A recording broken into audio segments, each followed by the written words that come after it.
The following brief has been created with open source information found in books as well as on the internet. However, do take it with a pinch of salt, however, as some aspects have been kept secret due to said country's Official Secrets Act, or we just don't know, and sometimes the best place is actually Wikipedia. So with that said and done, let's get started with today's video. The Izumo class is the chronological successor to the Kaga class helicopter destroyers. However, in this instance, these vessels would be much larger.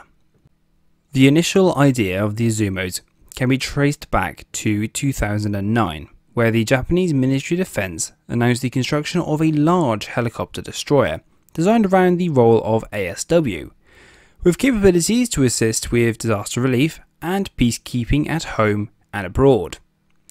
The design would be an enlarged Kaga class that Japan had already put into service by this point, following the same lines as their predecessors, but the design would call for the capability to carry 28 aircraft. Two ships would be ordered for $1.2 billion each. The ships would be named Izumo and Kaga.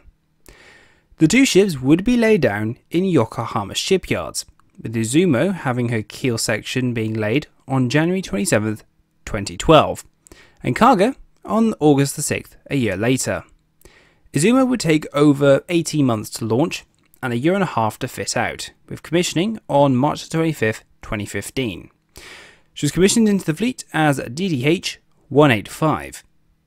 Kaga, on the other hand, would take 21 months to get to the point of launch and just under a year and a half to fit out and commission, being commissioned into the Japanese Maritime Self-Defense Force as DDH-184.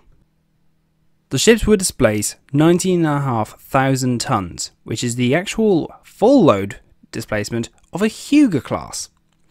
At full load, these ships would displace 27,000 tons, making them the quote-unquote largest destroyers in the world. They would be 248 meters long, have a 38 meter beam, and a draft of 7.5 meters. These ships would also operate a COGAG system of 4 gas turbines, 2 per shaft, propelling the 2 screws at 30 plus knots. The ships would sport the same radars as the preceding Kagas, consisting of 4 pairs of the FCS-3 multifunctional Echo and India/Juliet emitters in separate emitters on the fore and aft ends of the superstructure, capable of tracking targets out to 81 nautical miles. This system feeds data to the ship's weapon systems and can be used as a direct fire control radar. 2 OPS-20 Charlie surface search India band radars, capable of detection of targets out to 25 nautical miles. NOLQ-3 Charlie ESM and jamming systems in 2 separate emitters, port and starboard atop the bridge, capable of detecting radar emissions between the Alpha and Lima bands, giving the ship a range and bearing of said emissions. This system is the Japanese version of the American Slick 32 ESM system. TACAN system for directive finding for the aircraft returning to the ship, and then finally an unknown sonar based in the bow sonar dome. The ship would be armed with mainly self-defense weapon systems. These would consist of 2 20mm phalanx.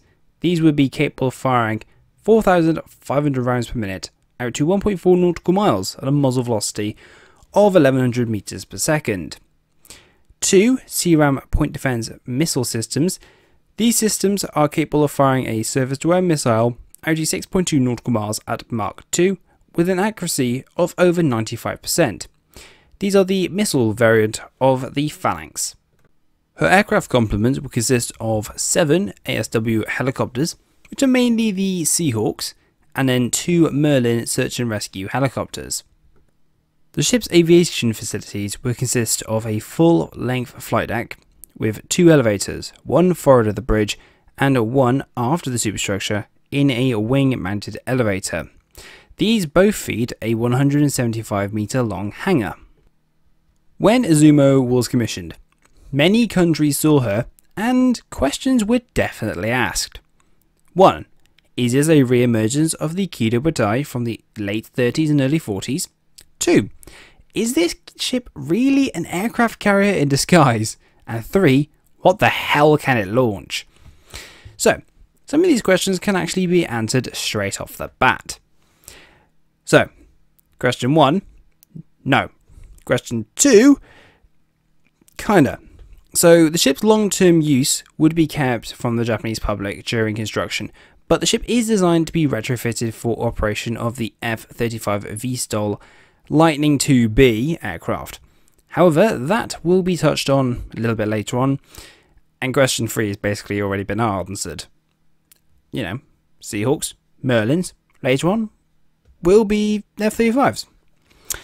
So, Izumo would become operational in a time for major exercises in August of 2015, designed around, funnily enough, disaster relief. She operated alongside the large Japanese patrol vessel, Itsu. In the exercise, she acted as a casualty receiving and triage station for the role players. By 2017, she would deploy off the coast of the Korean Peninsula, tasked with escorting a US supply ship, which was tasked to refuel other American units in the area. These were defending the Japanese home islands against the threat of North Korean ballistic missile strikes. This made it the first time a Japanese surface unit escorted an American ship since legislation came in 2016 about security in the region was split between both America, Japan, and other nations around that area. Now, at the same time, Kaga was tasked in 2018 to deploy to the South China Sea and Indian Ocean to fly the flag of Japan and bolster the presence in what was deemed to be a geostrategic waters. In 2020, Kaga was tasked with taking part in JMX 2020, a bilateral exercise with India in the Northern Arabian Gulf, designed around increasing interoperability between the two nations. By 2020, Izumo would go alongside for conversion to operate the F-35B Lightning II Joint Strike Fighter. This refit would add a ski ramp, similar to the ones fitted to the Queen Elizabeth class carriers. In addition to this, the flight deck was strengthened to take the weight of a fully laden F-35, but also hardened due to the extreme heat of the jet's exhaust when they were coming into land. The Japanese have been taking a key interest in the operations and lessons learned from the QE during her tests with the F-35, so they can be implemented onto the Izumos. The US Marine Corps plans to operate their F-35s alongside the Japanese aircraft to help with the training with said jets. But there is a key point to take from this modernisation. The Japanese government does not want to make a dedicated carrier air wing for the ship, and they do not view these ships as aircraft carriers, but multi-purpose destroyers with the capability to land F-35s if they need to. The idea of this is, in case there's an aircraft, preferably an F-35, that wasn't able to land on any available airfield, they could do an emergency landing on board one of the Izumos, as these vessels are viewed as capable but not fitted for. They do not violate the pacifist nature of the Japanese constitution and are thus not technically aircraft carriers.